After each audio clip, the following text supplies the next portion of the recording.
Bonjour à tous, comment faire lorsque notre conjoint a une dépendance ou plusieurs dépendances?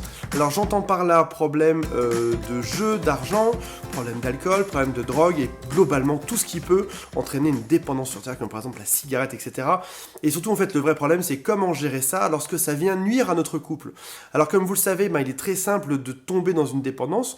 Des fois, certains sujets auront une propension à tomber dedans plus facilement depuis leur plus jeune âge, parce que à cause de raisons familiales, à cause de génétique, etc. Et puis d'autres personnes vont déclarer ça un peu plus tardivement dans leur vie.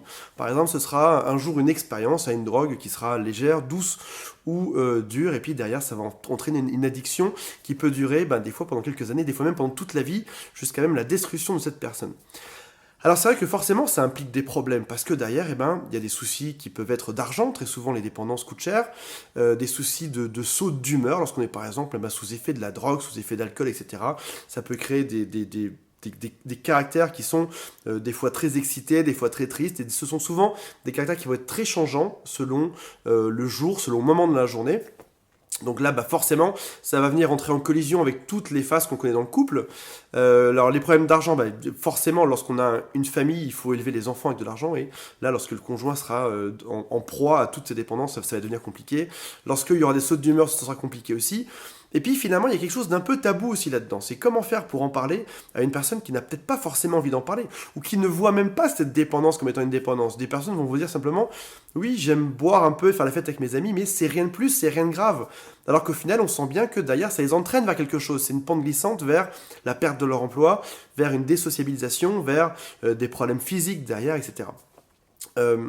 Il y a, tout d'abord, je pense que il faut, si jamais il y a un doute, la première chose à faire, c'est d'en parler avec l'autre. Ne pas hésiter à mettre des mots, à revenir dessus. Même si l'autre en face est en train de nier ou ne veut pas en parler, ne pas hésiter à réinsister.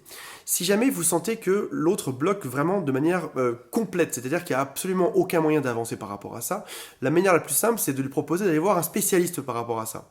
Alors, sa réaction sera très certainement négative, mais ce qu'il faut savoir aujourd'hui, c'est qu'on a tendance à dédramatiser justement toutes ces dépendances, avec même, en l'occurrence, il existe des tests en ligne pour savoir si on est dépendant à un alcool, à une drogue, à des jeux de société, etc., à des jeux d'argent, je veux dire, etc.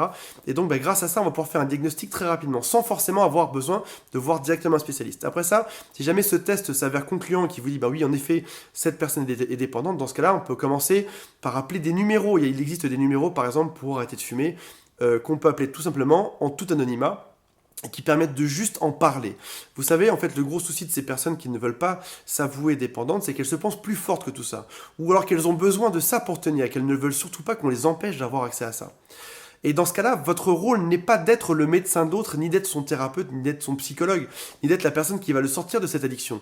Vous devez être juste le déclencheur, la personne qui va lui faire prendre conscience qu'il y a un problème, et l'emmener voir l'expert qui sera commissionné exprès pour ça, la personne qui sera beaucoup plus compétente que vous dans ce domaine, qui aura déjà l'habitude d'utiliser les bons mots, et derrière ça, d'analyser son comportement et de le faire sortir de tout ça pour aller vers une guérison, vers l'indépendance par rapport à ce problème. Donc voilà. N'hésitez pas à poser vos questions sous la vidéo. Abonnez-vous à cette chaîne si vous aimez bien, cliquez juste en dessous. Et puis je vous retrouve dans une prochaine vidéo pour parler de votre couple. À très bientôt.